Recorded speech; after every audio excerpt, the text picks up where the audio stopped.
د طالبانو خطرناک خبرداری. طالبانو په افغانستان کې ټولو سیاسي ګوندونو ته خبرداری ورکړی.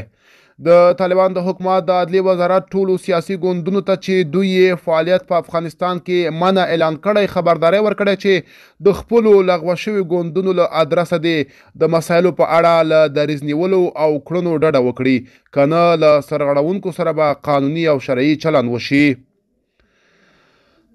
د وزارت پرون پنجشنبې په یوه خبرپاڼه کې ویلي چې د افغانستان د اسلامي امارت له واکمنېدو سره په هیواد کې د سیاسي ګوندونو فعالیت د عدلیې وزارت لخوا منع اعلان شوی او د سیاسي ګوندونو اړوند ریاست هم په عدلیې وزارت کې لغوه او د دې وزارت له تشکیلاتو څخه ایستل شوی دی.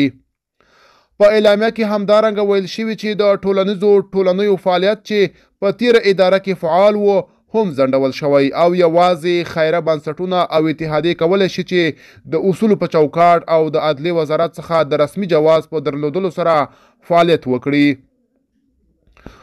ویل کېږي چې په تیر جمهوري نظام کې په لسګونو سیاسي ګوندونه د هغه وخت د عدلیې له وزارت سره ثبت وو.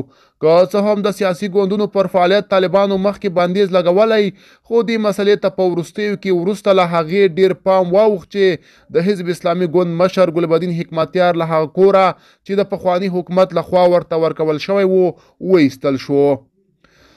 د سیاسي ګوندونو پر فعالیت د طالبانو د بندیز پریکړه د سیاسي ګوندونو مدني ټولنو او ځینو نورو لورو لخوا له سختو انتقادونو سره مخ شوی او هغه یې د قدرت د لا انحصارولو لپاره د طالبانو یو بله هڅه بللې ده.